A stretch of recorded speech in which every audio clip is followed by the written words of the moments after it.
Pathless instantly lives up to its name by taking you to an island full of tall mountains, dense forests, open fields, and crumbling ruins, beckoning you to explore with a bow and bird. Similar to the majestically serene Abzu, also from developer Giant Squid, you can follow clues to move the narrative along or take in the scenery while uncovering secrets. The style and scale of the map are impressive, but how much is there to see when you look past the soaring and shooting?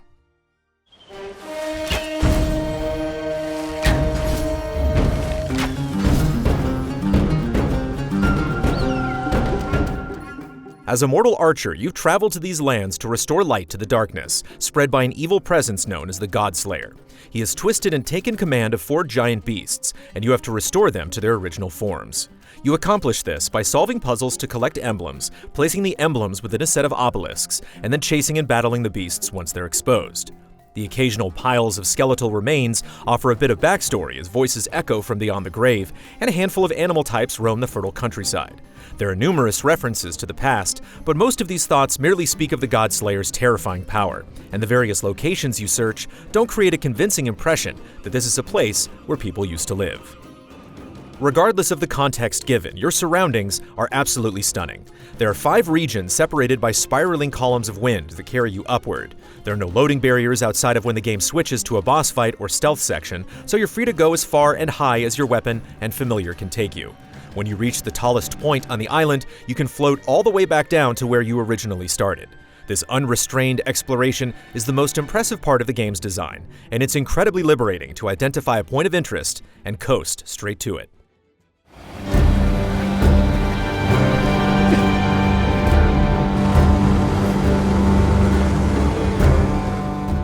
Along with an uninterrupted glide that can carry you great distances at a gradual descent, your eagle can also flap its wings to propel you upward. These boosts draw from a collection of feathers that quickly regenerate whenever your feet are back on the ground.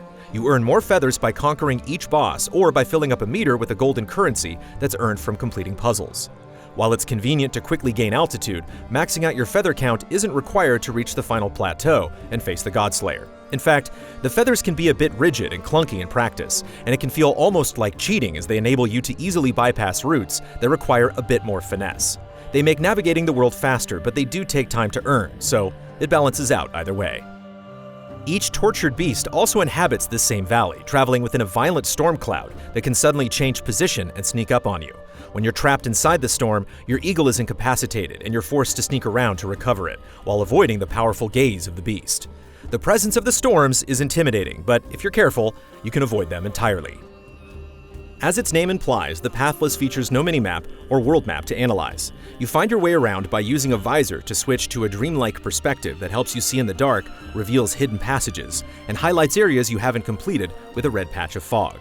Along with your eagle's abilities, you gain height and speed by shooting scattered markers that often guide you to new places or allow you to surf the grassy terrain at high velocity. Along with the standard markers, there are orange versions that grant more speed and blue ones that lift you higher.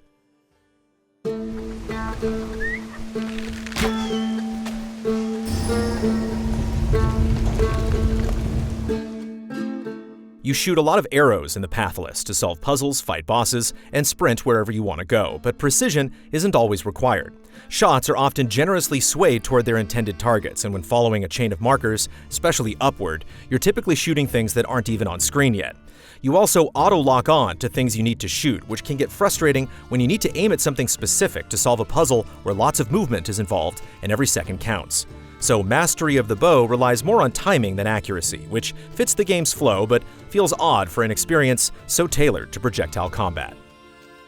The quest takes around 8 to 10 hours to complete, depending on how many bonus flaps you want to unlock. When it's all over, the thing that stands out the most is the gorgeous environment you get to explore at your own pace. After each beast is cured, their region is replenished as well, and you're free to continue digging for more puzzles. Your relationship to the eagle also leaves quite an impression, and not just for its role in the story. You encounter zones where the eagle becomes tainted and can't fly, and when this happens, you have to manually remove this negative energy by petting the eagle before you can take off again. The act helps forge a bond between the two of you that elicits an emotional resonance that the game can sometimes lack.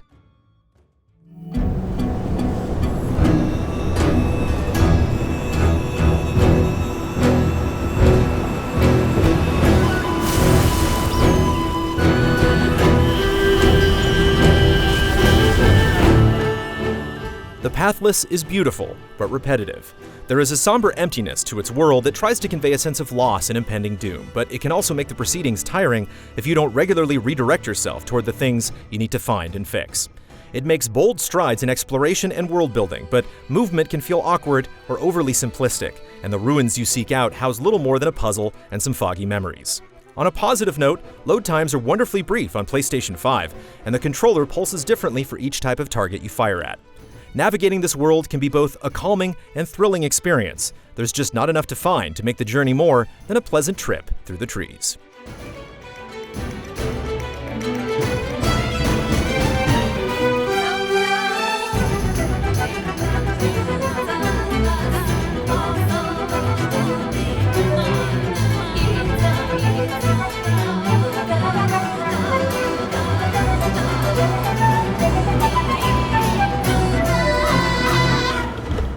Easy Allies reviews are made possible by generous viewers just like you.